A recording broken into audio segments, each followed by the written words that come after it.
भक्तों राम राम, राधे श्याम। भक्ति भाव विद रेणु रस्तोगी चैनल में मैं आपका स्वागत करती हूँ। तो आप सभी को एकादशी की हार्दिक शुभकामनाएं।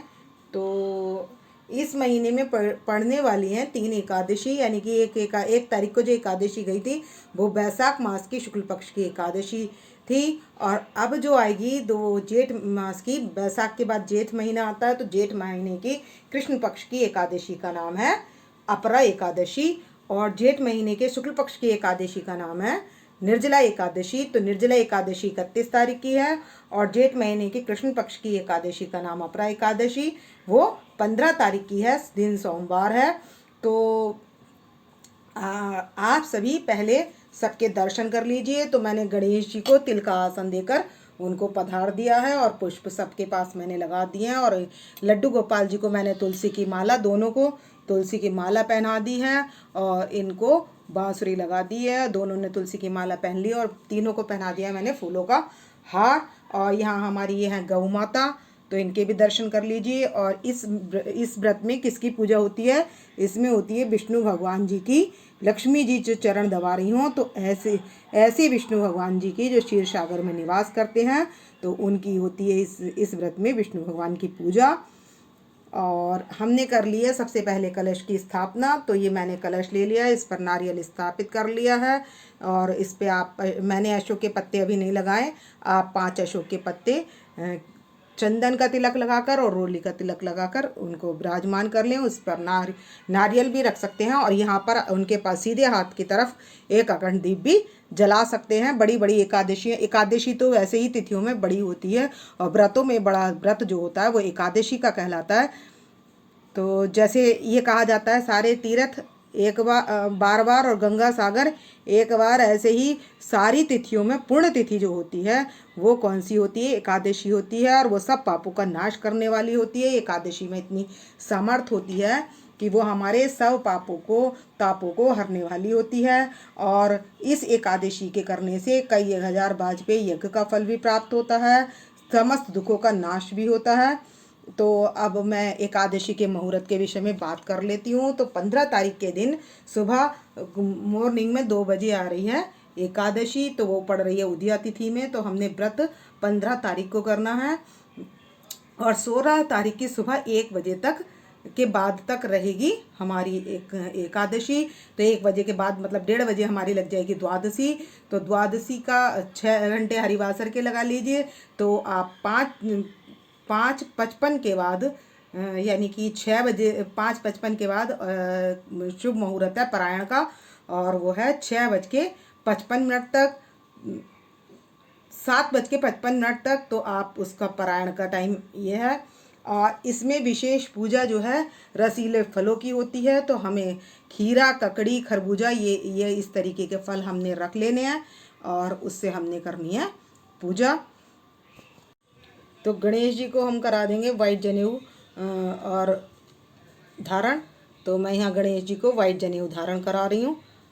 और ये हमारे गणेश जी को हमने वाइट जनेऊ धारण करा दिया है। और हमारे ये लक्ष्मी नारायण भगवान हैं, तो मैं इनको येलो जनेऊ धारण करा दूँगी। तो मैंने इनको येलो जनेऊ धारण करा दिया है। और अब हम सभी का, वैसे तो मैंने सबको स्वच्छ कर लिया, लेकिन हाँ गंगा जल से सभी का हम कर लेंगे शुद्धिकरण। और उसके बाद हम पहना देंगे सबको वस्त्र। तो मैं गणेश जी के पास भी वस्त्र अर्पित कर दूंगी। और ये हमारे छोटे लड्डू गोपाल जी, इनके पास वस्त्र अर्पित कर देंगे। ये बड़े लड्डू गोपाल जी, इनके पास वस्त्र अर्पित कर देंगे।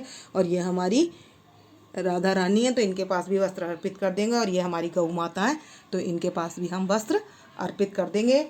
और ये हमारे विष्णु भगवान और लक्ष्मी नारायण भगवान जी हैं, यानी कि तो मैं पीला विष्णु भगवान जी की तरफ और रेड कलर का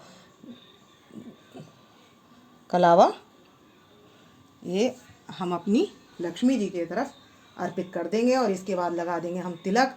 तो मैं लगाऊंगी चंदन से तिलक लक्ष्मी माता के और इनके, और विष्णु भगवान जी के लगाएंगे हम अष्टगंध चंदन से, पीले चंदन से तिलक। तो मैं जो पीला चंदन से लगाना है तिलक, सबसे पहले गणेश जी के लगाना है, तो मैं उनके लगाऊंगी रोली से तिलक। तो मैंने गणेश जी के तो रोली से तिलक लगा लिया है, और अपनी राधा रानी के रोली से तिलक लगा लेंगे, और लक्ष्मी माता के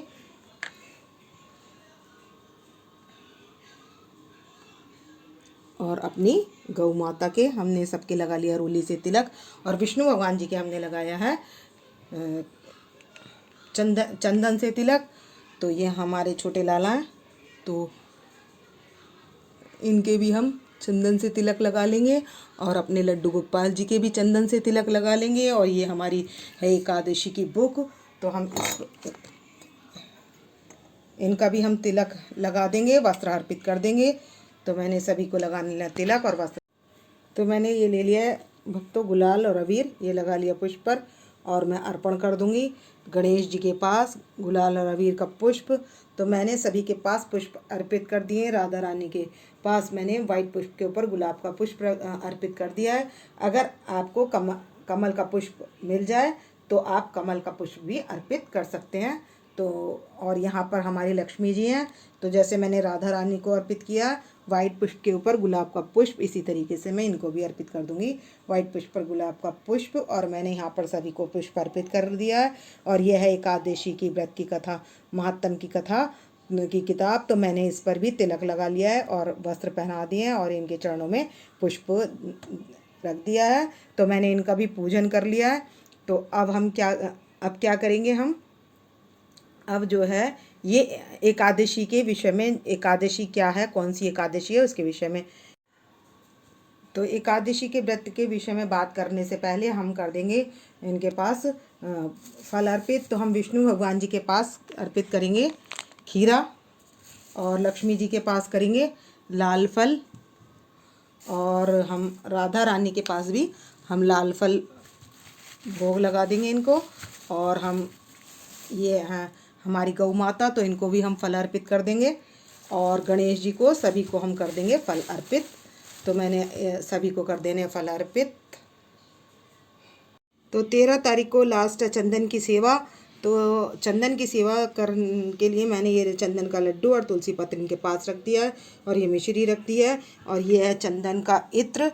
तो मैं सभी के लगा दूंगी। ये हमारे लड्डू गोपाल जी हैं, तो मैं इनके भी लगा दूंगी, राधा रानी के लगा दूंगी, और लक्ष्मी नारायण भगवान जी के सभी के लगाएंगे इत्र। इत्र की सेवा अवश्य देंगे। और मैंने चंदन के सभी के टीका भी लगाया है, इसीलिए तो चंदन की सेवा भी अवश्य देंगे। तो पहले तो हम दीप जला लेंगे, तिल और पुष्प और संकल्प के लिए पैसे लेकर। जो भी हमने कथा पूरी करनी है, या तो हम संकल्प के लिए पैसे ले लेंगे ये, और जो भी अब तिल ले लिए और ये ले लिया मैंने पुष्प। तो हम कथा करने के बाद इसको विष्णु भगवान जी और गणेश जी को के पास चढ़ा देंगे। और हमने दीप जला लिया है, तो हमें सीधे हाथ पर अखंड दीप भी जला लेना है। और ये है हमारी अपरा एकादशी का महात्म। तो अपरा एकादशी क्या है कि अपरा एकादशी सभी पापों का नाश करने वाली है।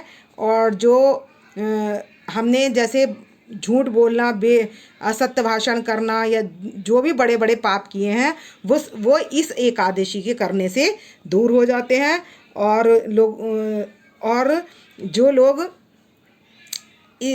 इन पापों के करने के बाद भी दोबारा ऐसा करते हैं तो उनको नरक में जाना पड़ता है। और जो तीनों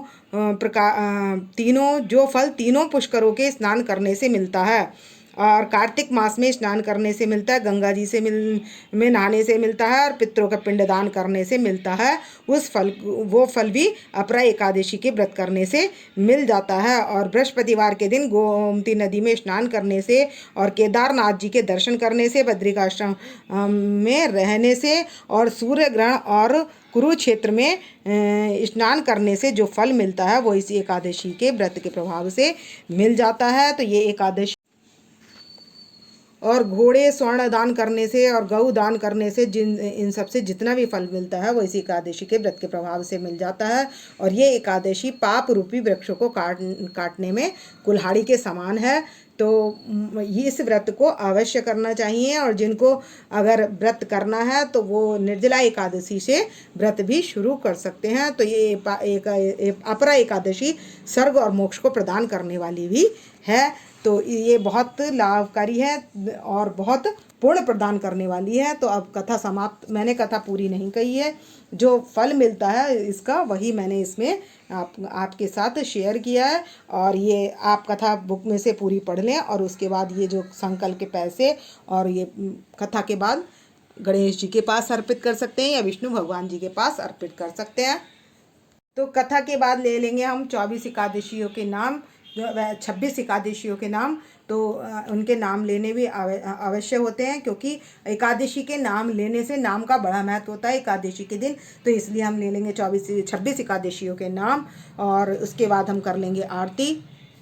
तो हमने दीप जला लिया, तो हमने धूप दीप जला लिया और अब कर लेंगे आरती। तो करेंगे हम माँ के बिहारी तेरी आरती गाऊं, हे गिरधर तेरी आरती गाऊं, आरती गाऊं प्यारे तुमको मनाऊं, हरि चरणों में शीश झुकाऊं, मैं माँ के बिहारी तेरी आरती गाऊं, बलदाऊ के छोटे भैया कनुआ कहत हैं लेत वलैया, ऐसे हरि के दर्शन पाऊं, मैं बांके बिहारी आरती गाऊं, चरणों निकली गंगा प्यारी, जिसने सारी धरती ता। और इसके बाद कर लेंगे हम गंगा जी की आरती। तो गंगा जी की आरती करने के बाद तो अब हमने घंटी बजाकर कर ली है गंगा जी की आरती। ओम जय गंगे माता मैया, जय गंगे माता, जो नर तुमको जाता सो नर तर जाता, ओम जय गंगे माता।